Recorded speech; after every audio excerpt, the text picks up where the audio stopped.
Across Southeast Asia, crews are racing to rescue people and deliver essential supplies to survivors stranded by torrential rain and flooding. Some 1,400 people have already died from the floodwaters in 4 countries: Indonesia, Sri Lanka, Thailand and Malaysia. And with more rain forecast, concerns are growing. Nearly 800 people have died on the Indonesian island of Sumatra alone. Reaching survivors has been a difficult task for response teams. Roads have been blocked, leaving some areas inaccessible. On the island of Sumatra, survivors of the deluge have spoken about the ordeal they endured. My son and I left the house where he had been learning the Quran. We ran about 10 meters from there. It was dark. I climbed up a tree with my son. He had been holding my hand like this, and we hugged each other. Aid is being distributed in the affected areas, but authorities on Sumatra have appealed for more help to deal with the disaster. Shortages of food and fuel, as well as access to clean water, have been reported. This has led to long lines at petrol stations. And these images show a supermarket that was reportedly looted. The extreme weather in Indonesia has led experts to warn yet again of the effects of climate change. Rising temperatures increase the potential risk of more extreme rainfall events because a warmer atmosphere holds more moisture. Tropical cyclones are rare so close to the equator, so it's not something that we see very often, and it means the impacts are magnified because local communities, have got no experience in this. Back in Indonesia, pressure and anger has been growing for the government to declare a natural disaster. This would free up additional funds for the affected areas and allow for domestic and foreign forces to be mobilised. But for now, President Prabowo Subianto's administration insists it's able to deal with the catastrophic situation. DW's Georg Mattes is in North Sumatra. He told me about the rescue and relief efforts underway for flood victims.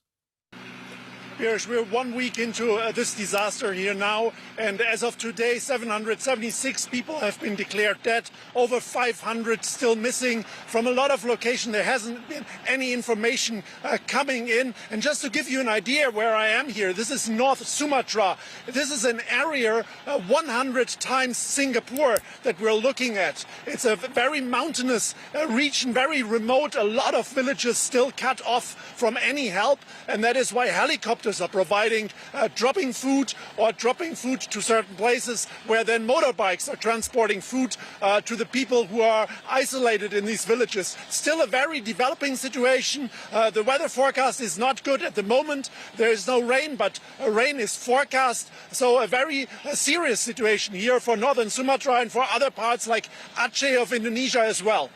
And you also just returned from a relief mission with the Disaster Management Agency. What did you see? That's right, I joined one of the helicopter crews that is providing food packages for families that do not have access to any more food, that villages that are cut off. In this case, we were flying to a bigger city, and from there motorbikes are taking that food to the people who are in need of it. And frankly telling you, looking down from the helicopter at the landscape, it is a really shocking image. A lot of roads simply have vanished. Have been completely destroyed. And if you talk to the crew here on the ground, many have said, yes, international help would be very important. One of the aid workers told me he thinks he will be busy here for weeks. And when you look down on the landscape, frankly, it is hard to tell what is more shocking. The level of destruction and the many landslides you see in the mountains and in the streets, and even close to many villages, some villages completely destroyed. Or is it the deforestation? Vast areas here in northern Sumatra have been cleared for palm oil plantations.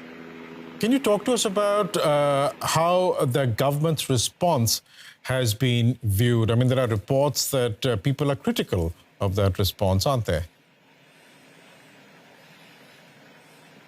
Absolutely, and I would say there's a lot of pressure on the government here to act, and that is why the Vice President is now touring northern Sumatra to show a sign that the government is taking this situation serious at the moment. That is happening. Also, you have the Environment Minister coming forward now after many calls where people have said, look, this isn't just climate change.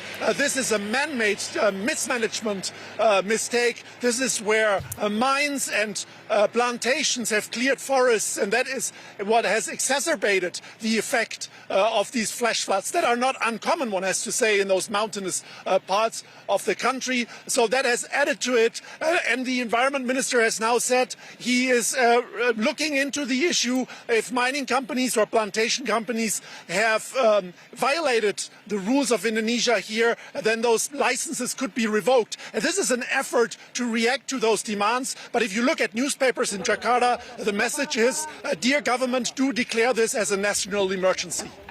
TW's Georg Martens reporting from northern Sumatra. Thanks so much.